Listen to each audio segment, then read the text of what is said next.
Ivan, Fanny, souhaites-tu retourner chez W9, les Marseillais? Je pense que je laisserais bien ma place à quelqu'un d'autre dans les Marseillais. L'image que j'avais véhiculée dans les Marseillais, ça ne me représentait pas du tout. J'étais un peu perdue. Les Marseillais, j'ai kiffé. C'était une émission de dingue. J'ai kiffé le faire. Sauf que désormais, tout simplement, si j'y retourne, j'ai beaucoup trop d'ex là-bas. Et je crois qu'elle va me tuer. Effectivement. Trouvez-vous que en anonyme bien sûr, trouvez-vous que la production a mis en avant certains couples par rapport à d'autres, par exemple via les cérémonies éliminatoires ou non éliminatoires, car d'un point de vue du public, on sent que la production se sert de ce concept pour garder et se séparer du couple qu'ils veulent. Alors, pas du tout. Vraiment, la production n'a pas mise sur les cérémonies éliminatoires ou non éliminatoires. Même, ils nous ont demandé... D'ailleurs, attends, je finis ma Ok, phrase. vas-y, pardon. Juste à la fin, ils nous ont demandé s'il y a des personnes qui voulaient voir le dossier qui avait été mis chez le huissier, qui est sous huis clos. Donc, ils ont demandé à tout le monde si on voulait les voir pour montrer leur bonne foi. En plus de ça, l'année dernière, à la bataille des couples 1, c'était Lucie qui décidait le 3e couple nominé. Donc là, on aurait pu dire oui, c'est la prod qui décide à la place de Lucie et tout. Alors que cette année, pas du tout. Ils nous ont laissé la table du pouvoir, que c'est nous qui décidions du jeu que nous, on voulait faire. Donc, ils peuvent pas montrer leur meilleure foi. Voilà. Anaïs Baumard, une phrase pour toutes les filles et les garçons qui se posent des questions sur leur sexualité. Vous posez... En fait, il y a trop de personnes qui se posent des questions. Et ça, c'est malheureux. En fait, vivez, kiffez. Ouais. Vous avez qu'une seule vie. Si t'es attiré par une fille, eh ben teste. Au pire, si t'aimes pas, eh ben tu le sauras. Mais si tu vas pas compte, tu peux savoir si t'aimes pas. Exactement. Donc au pire, teste, kiffe. Et puis tu verras. On n'a qu'une vie, profitez de la vie. Célia Vanek. Comment ça se passe votre vie du coup, sexualité, dispute, ménage? Je suis curieuse. PS, je vous suis depuis le début et grâce à vous, j'ai beaucoup appris. Cœur sur vous et toi et Sam. Gros bisous à toi. Déjà, ça fait trop plaisir que tu nous suis depuis le début. Et sexualité, matin, midi, soir.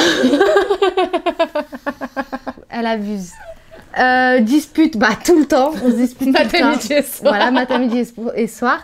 Et ménage, bah c'est moi, la portugaise. Je me tape toujours le ménage. Voilà. C'est une grosse mytho. Je vous jure, c'est une grosse mytho. Juste, tu t'occupes du linge? Non, tu mens. Ah, genre, je fais pas le ménage. Mais juste parce que hier, t'as fait le ménage, ça y est, c'est tout. En plus. Bah ouais, mais juste hier, elle a fait le ménage, c'est tout. D'habitude, c'est moi qui me tape le ménage et elle se tape le linge. Alors ensuite, Célia Catani. Que penses-tu de Inès et Oussama? Inès, très reine de Saba, elle nous fait rire. Et Oussama, très stratège, très joueur, très bluffeur, parce que c'est un joueur de poker. Mais sinon, il est très cool et il me fait bien rire. Ensuite, Jouda Azur. J'ai l'impression que Nani est hyper jalouse concernant Fanny et constamment sur la défensive. Il y a juste à voir son regard quand Fanny parle ou quand quelqu'un parle à Fanny. A-t-elle tellement peur de perdre Fanny? C'est de la jalousie maladive. Alors, déjà, il a bien compris que toi aussi, tu te braquais à chaque fois que je te disais quelque chose, parce qu'il l'a dit. Et ensuite, jalouse. Je suis pas jalouse maladive, mais ouais, je suis très jalouse. Je suis pas jalouse maladive, on est d'accord? T'es d'accord avec moi? Je suis pas du tout jalouse maladive. Au début de notre relation, oui, j'étais jalouse maladive. Mais aujourd'hui, j'ai fait beaucoup d'efforts et je pense que j'ai beaucoup travaillé sur ma jalousie. En fait, je pense que Nani, elle a tellement souffert dans son passé, dans ses relations précédentes, que elle mettait trop son passé dans notre histoire. Désormais, ça va de mieux en mieux, on avance, je fais mes preuves, elle sait qu'elle peut avoir confiance en moi et tout ça. Oui. Il y a toujours le naturel qui revient au galop, ça devient de plus en plus compliqué, mais en soi, c'est vrai que t'es jalouse. Ça va, quand même, il y a pire. T'es jalouse, oui ou non? Non.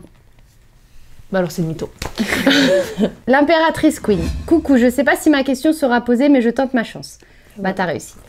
Dans la bataille des couples, lors des épreuves, qui joue le rôle de l'homme et qui jouait celui de la femme? Est-ce que vous étiez avantagé du fait que vous soyez deux femmes? Alors déjà la question, je la trouve bizarre. Ouais, alors déjà pour nous, il n'y a pas le rôle d'homme. Voilà, il n'y a pas de homme et femme dans un couple de lesbiennes, comme dans un couple gay, il n'y a pas de homme et femme. C'est voilà, deux hommes, deux femmes. C'est complètement normal. On va pas jouer le rôle d'un homme. Et ensuite, pour tes questions, en gros, c'était toujours tiré au sort. Pour pas qu'il y ait de... Avant chaque épreuve. Voilà, avant chaque épreuve, c'était tiré au sort. En fait, tout simplement, avant qu'on intègre le casting, la production nous a demandé comment on voulait jouer. Et nous, bonne joueuse que nous sommes, on a dit clairement, avant chaque épreuve, on tire au sort. Comme ça, en fait, il n'y a pas de « oui, je suis meilleure nageuse, donc je vais aller dans l'eau. Elle, c'est Mimi Siku, elle va aller dans la terre. Ouais. » Non, pas du tout. Le hasard fera les choses. Et des fois, ça nous a avantagés, comme des fois, vraiment désavantagés. Exactement. Ah oui. J'ai galéré à dire exactement quand même.